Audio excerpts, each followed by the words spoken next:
Hi students, ഇന്ന് നമ്മൾ discuss ചെയ്യുന്നത് KTU 2024 scheme S4 maths group B and C module 4 ആണ്. അതിൽ topic random process concept, classification of random process, methods of description of random process, special classes, average values of random process, stationarity. ഇത്രയും topics ആണ് നമ്മൾ ഇന്ന് discuss ചെയ്യുന്നത്. Random process എന്ന് പറഞ്ഞു കഴിഞ്ഞാൽ it is A collection of random variables ആണ്. ഈ random variables functions of real variables ആയിട്ടുള്ള എസിന്റെയും ടിയുടെയും ഫംഗ്ഷൻസ് ആയിരിക്കും. എന്താണ് എസും ടിയും? ടി എന്ന് പറഞ്ഞു കഴിഞ്ഞാൽ ടൈം ആണ്. എസ് എന്ന് പറഞ്ഞാൽ സാമ്പിൾ സ്പേസിലെ എലമെന്റ്സ് ആണ്. T belongs to capital T. Capital ടീനെ പാരാമീറ്റർ സെറ്റ് അല്ലെങ്കിൽ ഇൻഡെക്സ് സെറ്റ് എന്നാണ് പറയുന്നത്. Okay, parameter set or index set. S belongs to sample space. ഇനി നമ്മൾ റാൻഡം സാമ്പിൾ സ്പേസ് പോലെ തന്നെ ഇതിൽ പറഞ്ഞ വേറൊരു വേർഡാണ് സ്റ്റേറ്റ് സ്പേസ്. സ്റ്റേറ്റ് സ്പേസ് എന്ന് പറഞ്ഞു കഴിഞ്ഞാൽ എന്താണ്? ഒരു റാൻഡം പ്രോസസ്സിൽ വരാവുന്ന പോസിബിൾ വാല്യൂസ് ഇൻഡിവിജ്വൽ മെമ്പറിലെ, അതായത് ഇപ്പോൾ റാൻഡം പ്രോസസ് എന്ന് പറഞ്ഞാൽ കളക്ഷൻ ഓഫ് റാൻഡം വേരിയബിൾ ആണ്. ആ റാൻഡം വേരിയബിളിൽ വരാവുന്ന സെറ്റ് ഓഫ് പോസിബിൾ വാല്യൂസിനെയാണ് സ്റ്റേറ്റ് സ്പേസ് എന്ന് പറയുന്നത്.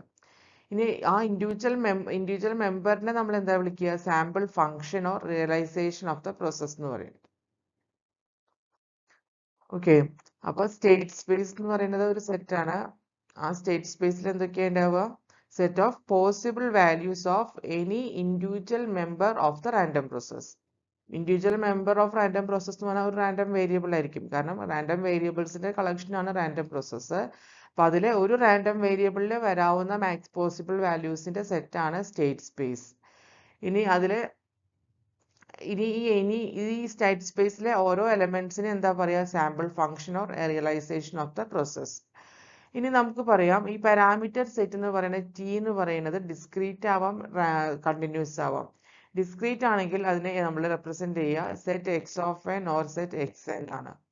ഇനി പാരാമീറ്റർ സെറ്റ് കണ്ടിന്യൂസ് ആണെന്നുണ്ടെങ്കിലോ അതിനെ നമ്മൾ എക്സ് ഓഫ് ടി എന്നാണ് റെപ്രസെന്റ് ചെയ്യുക. ഡിസ്ക്രീറ്റിന്റെ കേസിൽ അത് എക്സ് ഓഫ് എൻ അല്ലെങ്കിൽ എക്സ് എൻ, കണ്ടിന്യൂസ് ആണെങ്കിൽ x of t. Okay, classification of random process. നമ്മൾ റാൻഡം പ്രോസസ്സിനെ സ്റ്റേറ്റ് സ്പേസിന്റെയും പാരാമീറ്റർ സെറ്റിന്റെയും നേച്ചർ അനുസരിച്ച് റാൻഡം പ്രോസസ്സിനെ 4ആയിട്ട് തിരിച്ചിട്ടുണ്ട്. അപ്പോ അത് ഓരോന്ന് എന്താന്ന് നോക്കാം. If both t and s are discrete ആണെന്നുണ്ടെങ്കിൽ ആ റാൻഡം പ്രോസസ്സിന് രണ്ടും പാരാമീറ്റർ സെറ്റും സ്റ്റേറ്റ് സ്പേസും ഡിസ്ക്രീറ്റ് ആണെന്നുണ്ടെങ്കിൽ ആ റാൻഡം പ്രോസസ്സിനെ ഡിസ്ക്രീറ്റ് റാൻഡം സീക്വൻസ് എന്നാണ് പറയാം. അതിനൊരു എക്സാമ്പിൾ ആണ്. ഇപ്പോൾ നമ്മൾ ഫെയർഡേസ് nth ടോസിന്റെ ഔട്ട്കം എങ്ങനെയായിരിക്കും എന്ന് നോക്കുക. If xn represents the outcome of the nth toss of a Fairdays. അപ്പോൾ ഡൈസ് ത്രോ ചെയ്ത് കഴിഞ്ഞാൽ നമുക്ക് അതിന്റെ ഔട്ട്കം എന്താ വരിക? 1 2 3 4 5 6 ഇതിൽ ഏതെങ്കിലും ഒരു അറ്റ് എ ടൈം ഒരു വട്ടം ഡൈ ത്രോ ചെയ്ത് കഴിഞ്ഞാൽ അതിന്റെ ഔട്ട്കം പോസിബിൾ ഔട്ട്കം എന്ന് പറയുന്നത് 1 2 3 4 5 6 ആണ്. നമ്മളിവിടെ എന്താ നോക്കുന്നത്? nth ടോസ് ആണ്. ഫസ്റ്റ് ടോസിൽ എന്ത് വന്നു, അതിന് സെക്കൻഡ് ടോസിൽ എന്ത് വന്നു, തേർഡ് ടോസിൽ എന്ത് വന്നു, അങ്ങനെ. അപ്പൊ അതിലെ പാരാമീറ്റർ സെറ്റ് ടി എന്ന് പറയുന്നത് എന്താണ്? 1 2 3 അല്ലേ, ഡിസ്ക്രീറ്റ് ആണ്. അപ്പൊ ഇത് ഈ എക്സാമ്പിളിൽ നോക്കിയാൽ മനസ്സിലാവും ടി ഡിസ്ക്രീറ്റ് ആണ്, എസും ഡിസ്ക്രീറ്റ് ആണ്. അപ്പൊ ഇതിനെ നമുക്ക് എന്ത് പറയാം? ഡിസ്ക്രീറ്റ് റാൻഡം സീക്വൻസിന് എക്സാമ്പിൾ ആണ്.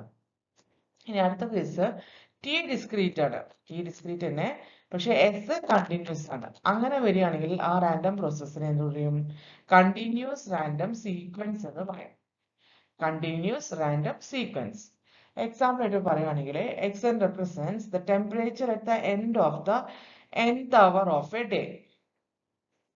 ഓക്കെ, ഈ temperature at the end of the nth hour എന്ന് പറയുമ്പോൾ അത് നമുക്ക് ഡിസ്ക്രീറ്റ് ആണ്. nth hour എന്ന് പറയുന്നത് അത് ഡിസ്ക്രീറ്റ് കേസ് ആണ്. അത് നമുക്ക് 1 തൊട്ടിട്ട് 24 വരെയുള്ള ഏത് അവർ വേണമെങ്കിലും വരാം. 1 2 3 4 അങ്ങനെ 24 വരെ nth hour വരും. ഈ ടെമ്പറേച്ചറിന്റെ കേസ് എന്ത് വരും? ടെമ്പറേച്ചർ ഒരു ദിവസത്തിലെ ഒരു ടെമ്പറേച്ചർ നമുക്ക് കറക്റ്റ് ആയിട്ട് പ്രിസൈസ് ആയിട്ട് പറയാൻ പറ്റുമോ? 14 ഡിഗ്രി സെൽഷ്യസ് ആണ് അല്ലെങ്കിൽ 28 ഡിഗ്രി സെൽഷ്യസ് ആണെന്ന് പറയാൻ പറ്റില്ല. അതിന് പകരം നമുക്ക് അതൊരു ഇന്റർവെല്ലിൽ കൊടുക്കാൻ പറ്റും. എക്സാമ്പിൾ പറയുന്നത് അതിനിപ്പോ നമുക്ക് ഇപ്പൊ 0°C തൊട്ട് നമ്മുടെ നാട്ടിൽ അത് വരില്ല. തൊട്ടിപ്പോ മാക്സിമം ഒരു 37 അല്ലെങ്കിൽ 44°C വരെ അങ്ങനെ ഒരു ഇന്റർവെല്ലിൽ എഴുതാൻ പറ്റും. അപ്പൊ ടെമ്പറേച്ചർ എന്ന് പറയുന്നത് ഒരു കണ്ടിന്യൂസ് ആണ്. പക്ഷെ ടൈം എന്ന് പറയുന്നത് ഡിസ്ക്രീറ്റ് ആണ്. nth അവർ എന്ന് പറയുന്നത് ഡിസ്ക്രീറ്റ് ആണ്. അപ്പൊ അതിനെ നമുക്ക് എന്ത് പറയാം? കണ്ടിന്യൂസ് റാൻഡം സീക്വൻസ് എന്ന് പറയാം. അതാണ് second type of random process. ഇനി തേർഡ് ടൈപ്പ് എങ്ങനെ വരും നോക്കാം. ഇതില് ടി കണ്ടിന്യൂസും എസ് ഡിസ്ക്രീറ്റ് ആവുന്ന കേസാണ് തേർഡ് കേസ്. ആ റാൻഡം പ്രോസസ്സിന് ഡിസ്ക്രീറ്റ് റാൻഡം പ്രോസസ് എന്ന് പറയും. ഇതിൽ ശ്രദ്ധിക്കേണ്ട കാര്യം എന്താണ്? ഈ പ്രോസസ് എന്നുള്ള വേർഡ് വരുന്നത് ടീനെ ഡിപ്പെൻഡ് ചെയ്തിട്ടാണ്. ടി കണ്ടിന്യൂസ് ആവുകയാണെങ്കിൽ അത് പ്രോസസ് ആണ്. ഇവിടെ നോക്കൂ, ടി കണ്ടിന്യൂസ് ആണ്, അപ്പൊ നമ്മൾ അതിനെ പ്രോസസ് കണ്ടിന്യൂസ് റാൻഡം പ്രോസസ് എന്ന് പറയും. നമ്മൾ തൊട്ട് മുമ്പ് ഡിസ്കസ് ചെയ്തൊക്കെ ടി ഡിസ്ക്രീറ്റ് ആയിരുന്നു. അപ്പൊ അത് സീക്വൻസ് ആണ്, ഡിസ്ക്രീറ്റ് റാൻഡം സീക്വൻസ് അല്ലെങ്കിൽ കണ്ടിന്യൂസ് റാൻഡം സീക്വൻസ്. ഇനി എസിനെ ഡിപ്പെൻഡ് ചെയ്തിട്ടാണ് ഇവിടുത്തെ ഡിസ്ക്രീറ്റും കണ്ടിന്യൂസും വരുന്നത്. എസ് ഡിസ്ക്രീറ്റ് ആണെങ്കിൽ ഡിസ്ക്രീറ്റ് റാൻഡം പ്രോസസ് അല്ലെങ്കിൽ സീക്വൻസ്. എസ് കണ്ടിന്യൂസ് ആണെങ്കിൽ ഇവിടെയും കണ്ടോ, continuous random process, continuous random process. അപ്പോൾ ഈ കേസിന്റെ example X of T represents the number of telephone calls received in the interval 0 to t. ഇപ്പൊ നമ്പർ ഓഫ് ടെലിഫോൺ കോൾസ് എന്ന് പറഞ്ഞാൽ അത് ഡിസ്ക്രീറ്റ് ആണ്. അത് 0, 1, 2, 3 etcetera number of telephone calls. ഒരു അവറിൽ 0 കോൾ വരാം, അല്ലെങ്കിൽ 1 കോൾ വരാം, 2 ടെലിഫോൺ കോൾ വരാം, 3 ടെലിഫോൺ കോൾസ് വരാം, അല്ലെങ്കിൽ എക്സെട്ര അങ്ങനെ ഇൻഫിനിറ്റി വരാം. അതേസമയം in the interval 0 to t എന്ന് പറഞ്ഞാല് ഈ എസ് എന്ന് പറയുന്നത് ഇന്റർവെൽ എന്നുള്ള വരുന്നത് 0 to t പറഞ്ഞാൽ അത് കണ്ടിന്യൂസ് ആണ്. എസ് കണ്ടിന്യൂസ്, എസ് അല്ല ടി കണ്ടിന്യൂസും എസ് ഡിസ്ക്രീറ്റും. ടി കണ്ടിന്യൂസും എസ് ഡിസ്ക്രീറ്റും ആയാൽ അതിനെന്ത് വിളിക്കും? ഡിസ്ക്രീറ്റ് റാൻഡം പ്രോസസ് എന്ന് വിളിക്കും. ഇനി അടുത്തത് ലാസ്റ്റ് കേസാണ് both t and s R continuous. രണ്ടും കണ്ടിന്യൂസ് ആണെങ്കിൽ അതിനെ എസ് കണ്ടിന്യൂസ് ആയ കാരണം കണ്ടിന്യൂസ് സ്റ്റാർട്ട് ചെയ്യും. കണ്ടിന്യൂസ് റാൻഡം, ടി കണ്ടിന്യൂസ് ആണ്, അപ്പൊ പ്രോസസ് കണ്ടിന്യൂസ് റാൻഡം പ്രോസസ്, അങ്ങനെയാണ് അത് നെയിം ചെയ്യുന്നത്. എക്സാമ്പിൾ ആണ് X of T represents the maximum temperature at A place in the interval 0 to t. Maximum temperature at A place in the interval 0 to t. Maximum temperature എന്ന് പറഞ്ഞാൽ എത്ര വരും? അതെന്തായാലും ഒരു ഇന്റർവെല്ലിലാണ് വരുള്ളൂ. കണ്ടിന്യൂസ് ചെയ്തിട്ട് ഒരു നമ്പർ നമുക്ക് പറയാൻ പറ്റില്ല. അപ്പൊ മാക്സിമം ടെമ്പറേച്ചർ ഒരു ഇന്റർവെല്ലാണ്, അതായത് അത് കണ്ടിന്യൂസ് ആണ്. പിന്നെ അറ്റ് എ പ്ലേസ് ടൈം എന്ന് പറയുന്നത് 0 to t എന്ന് പറയുന്ന ഒരു ഇന്റർവെല്ലാണ്. അപ്പൊ ടിയും കണ്ടിന്യൂസ് ആണ്, എസും കണ്ടിന്യൂസ് ആണ്. അപ്പൊ അതിനെ കണ്ടിന്യൂസ് റാൻഡം പ്രോസസ് എന്ന് പറയും. എസ് കണ്ടിന്യൂസ് ആണെങ്കിൽ റാൻഡം പ്രോസസ് എന്നാണ് വരിക. എസ് ടി ഡിസ്ക്രീറ്റ് ആണെങ്കിൽ റാൻഡം സീക്വൻസ് എന്നാണ് എഴുതുക. അതാണ് ഇവിടെ എഴുതിയിട്ടുള്ളത്. The word discrete or continuous is used to refer the nature of s. എസിന്റെ നേച്ചറിനനുസരിച്ചിട്ടാണ് ആ റാൻഡം പ്രോസസ്സിനെ ക്ലാസിഫൈ ചെയ്യുമ്പോൾ ഡിസ്ക്രീറ്റ് ആണോ കണ്ടിന്യൂസ് ആണോ എന്ന് വരിക. അതേസമയം the sequence of process is used to refer to the nature of t. ടിയുടെ നേച്ചർ അനുസരിച്ചിട്ടാണ് ആ ടൈപ്സ് ഓഫ് റാൻഡം പ്രോസസ്സിന്റെ പേരിൽ ലാസ്റ്റ് സീക്വൻസ് ആണോ പ്രോസസ് ആണോ എന്നുള്ളത് വരിക.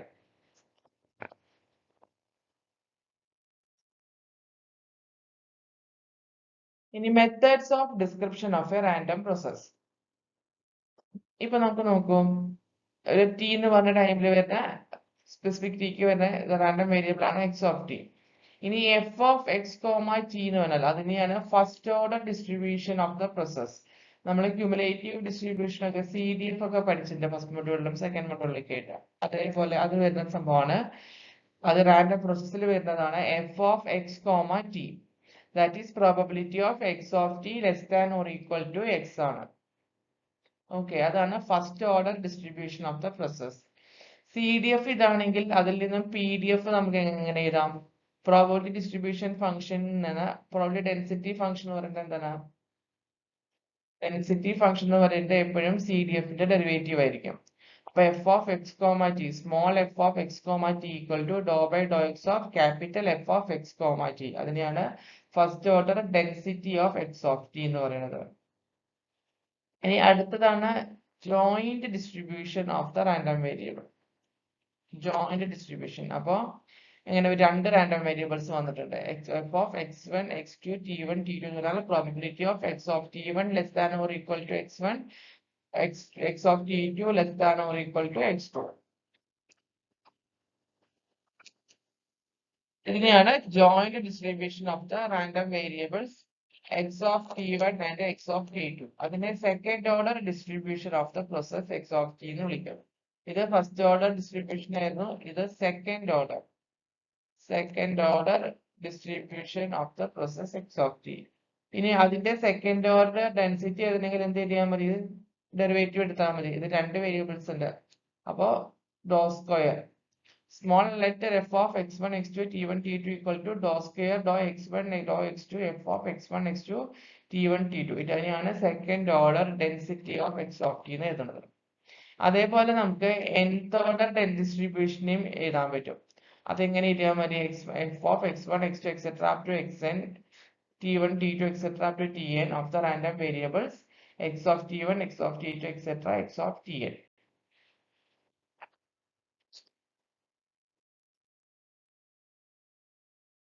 ഇനി അടുത്തതാണ് റാൻഡം പ്രോസസ്സിലെ സ്പെഷ്യൽ ക്ലാസ്സസ്.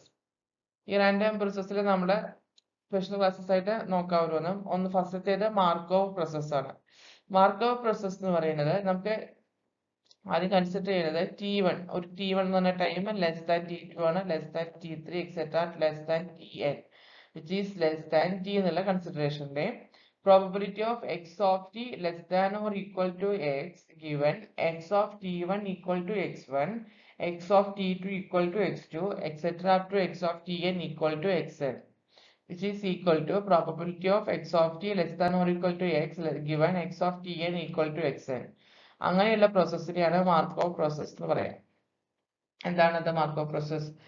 അതായത് ഈ മാർക്കോവ് പ്രോസസ്സിന്റെ future behaviour depends does not depend on the past, it only depends on the present സ്റ്റേറ്റിനെ മാത്രം ഡിപ്പെൻഡ് ചെയ്യുന്ന future behavior of process depends only on the present state but not on the past ആണ് Markov process. അതിന്റെ discrete parameter Markov പ്രോസസ്സിനെ Markov chain എന്ന് വിളിക്കും. Discrete parameter Markov പ്രോസസ്സിനെ വിളിക്കുന്ന പേരാണ് Markov chain. അപ്പോൾ മാർക്കോവ് പ്രോസസ്സിൽ ഇതെന്താണ് ഉദ്ദേശിക്കുന്നത് വെച്ചാല് nth x of tn equal to xn nth ടൈമിൽ വരുന്ന റാൻഡം വേരിയബിളിന്റെ റിസൾട്ട് ആണ് xn. സെക്കൻഡ് ടൈമിൽ വരുന്ന t2 എന്ന് പറഞ്ഞ ടൈമിൽ വരുന്നതാണ് x2, t1 ടൈമിൽ വരുന്നതാണ് x1. ഓക്കെ, അപ്പൊ probability of x of t less than or equal to x given x of t1 ലെ വരുന്നത് x1 ആണ്, x of t2 ലേത് x2 ആണ്, x of tn ലെ അതായത് പ്രസന്റ് സ്റ്റേറ്റിനെയാണ് ഡിപ്പെൻഡ് ചെയ്യുന്നത്. x of n+1 എന്നുള്ള ടൈം വരുന്നില്ല, ഫ്യൂച്ചറിനെ ഡിപ്പെൻഡ് ചെയ്യും. അല്ല സോറി, x of n-1 എന്ന് പറഞ്ഞ ടൈം വരുന്നില്ല. n-1 എന്ന് പറഞ്ഞാൽ അത് പാസ്റ്റിനെ ഡിപ്പെൻഡ് ചെയ്യുന്നതാണ്. but does not depend not on the past. അങ്ങനെയുള്ളതാണ് മാർക്കോവ് പ്രോസസ്. പ്രസന്റ് സ്റ്റേറ്റിനെ മാത്രമേ ഡിപ്പെൻഡ് ചെയ്യും. അപ്പൊ ഇതിലെ ഈ എക്സ്പ്രഷനിലെ ഒക്കെ പ്രസന്റ് സ്റ്റേറ്റ് t1 എന്നുള്ളത് x1ന്, t2 എന്നുള്ളത് x2, t3 x3 അതുപോലെ tn xn, nth ടൈമിലുള്ളത് nth xn. ഇനി പ്രോസസ് വിത്ത് ഇൻഡിപെൻഡന്റ് ഇൻക്രിമെന്റ്, അതായത് t1 t2 tn നമ്മൾ കൺസിഡർ ചെയ്യുന്ന ടൈം എന്ന് പറയുന്നത് t1 less than t2 less than t3 less than etcetera tn ആണെങ്കിൽ random variables x of t2 minus x of t1, x of t3 minus x of t2, x of tn minus x of tn minus 1 are independent. അങ്ങനെ independent ആയിട്ട് കിടക്കുകയാണെങ്കിൽ the process x of t എന്ന് പറയുന്നത് the process with independent increment ആയിരിക്കും. ഇത് independent ആയിരിക്കും. x of t2 minus x of t1, x of t3 minus x of t2 etc up to x of tn minus x of tn minus 1.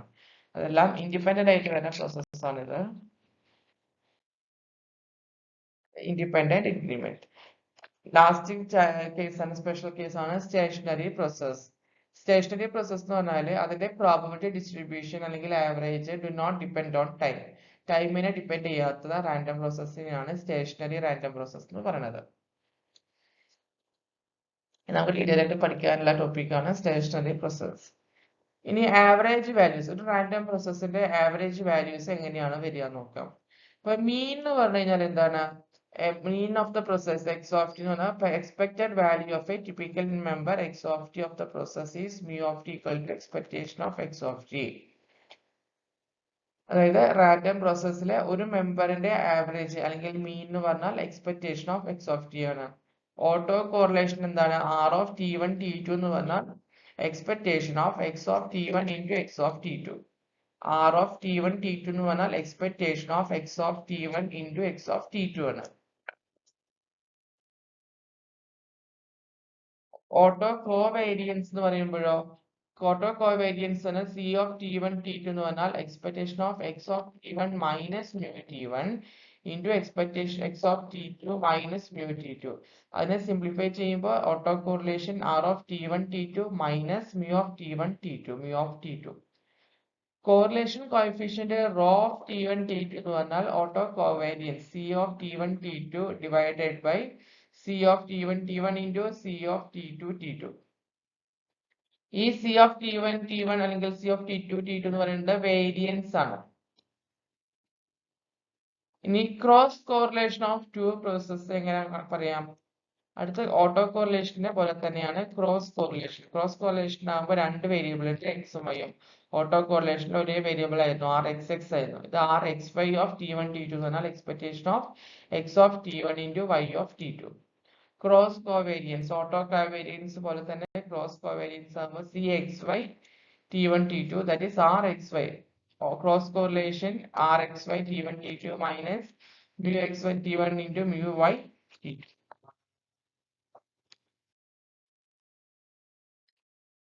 ഇനി cross correlation coefficient ആണ് അടുത്തത്. Rho X Y T one T two എന്ന് പറഞ്ഞാൽ C X Y T one T two divided by square root of C X X T one T one into C Y Y T two T two. ഇനി ഇതിൽ വരുന്ന വേറെ ടോപ്പിക്കാണ് സ്റ്റേഷനാരിറ്റി. അതായത് സ്റ്റേഷനാരിറ്റി എന്ന് പറഞ്ഞു കഴിഞ്ഞാൽ ഇപ്പോൾ റാൻഡം പ്രോസസ്സിനെ സ്ട്രോങ്ലി സ്റ്റേഷനറി പ്രോസസ് അല്ലെങ്കിൽ സ്ട്രിക്റ്റ് ആൻഡ് സ്റ്റേഷനറി പ്രോസസ് എന്ന് വിളിക്കണമെന്നുണ്ടെങ്കിൽ അതെന്ത് വേണം? അതിന്റെ ഡയമെൻഷണൽ ഡിസ്ട്രിബ്യൂഷൻസ് എന്ന് പറയുന്നത് invariant under translation of time parameter. Invariant time shift ഉണ്ടാവാൻ പാടില്ല എന്നാണ് ഉദ്ദേശിക്കുന്നത്.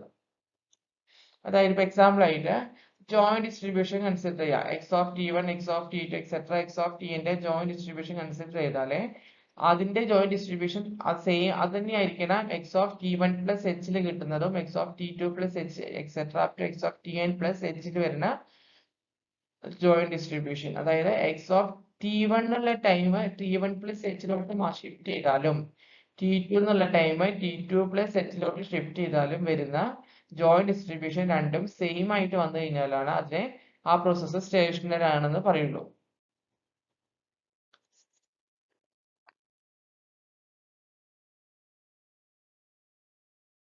If the definition of a given above holds good for n equal to 1 to etc. up to k only, not for n greater than k, then the process is called kth order stationary. Kth order stationary എന്ന് പറഞ്ഞാൽ ഇപ്പോൾ n ന്റെ value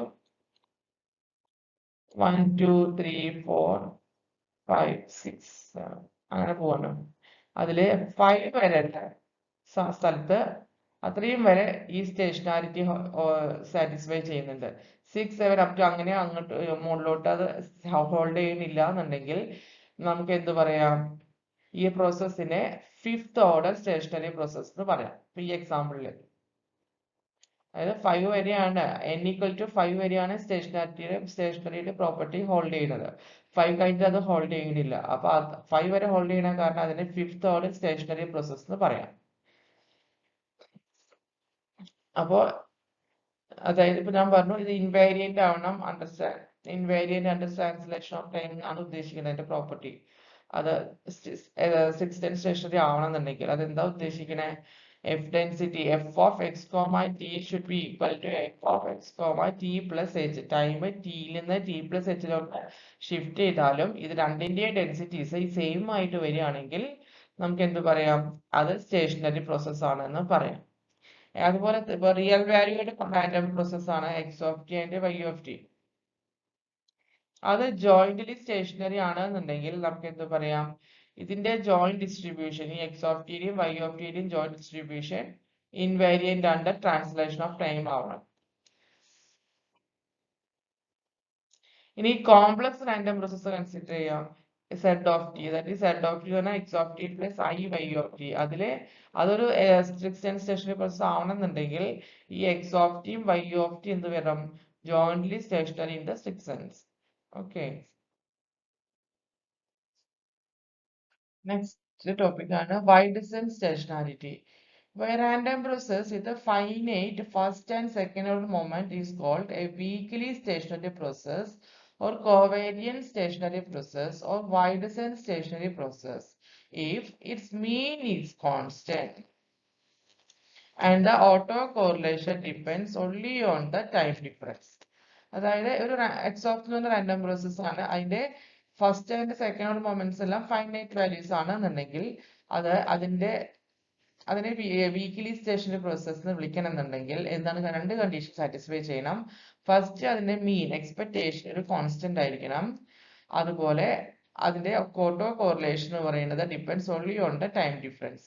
expectation of x of t into x of t minus tau equal to r of tau. ഇനി a strict-sense stationary process with a finite first and second order moment is a wide-sense stationary process. While a wide-sense stationary process need not to be a strict stationary process. അതായത് strict stationary process എപ്പോഴും ഒരു WSS ആയിരിക്കും, പക്ഷെ തിരിച്ച് അത് എപ്പോഴും possible ആവണമെന്നില്ല. In a random process that is not stationary in any sense is called evolutionary process. Random പ്രോസസ്സിൽ സ്റ്റേഷനറി പ്രോസസ് അല്ലാത്ത റാൻഡം പ്രോസസ്സിന് പറയുന്ന പേരാണ് എവല്യൂഷണറി പ്രോസസ്.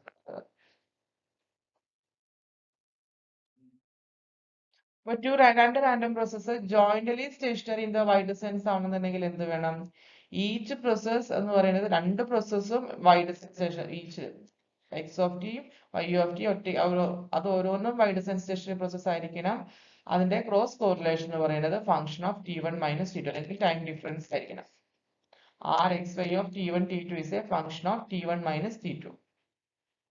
ഓക്കെ, അപ്പൊ ഇത്രയാണ് നമ്മള് ഫോർത്ത് മൊഡ്യൂളിലെ തിയറിയാണ് ഇത്രയും ഡിസ്കസ് ചെയ്തത്. ഇനി ഇതിന്റെ പ്രോബ്ലംസ് അടുത്ത പാർട്ടിൽ നമുക്ക് ഡിസ്കസ് ചെയ്യാം. Thank you.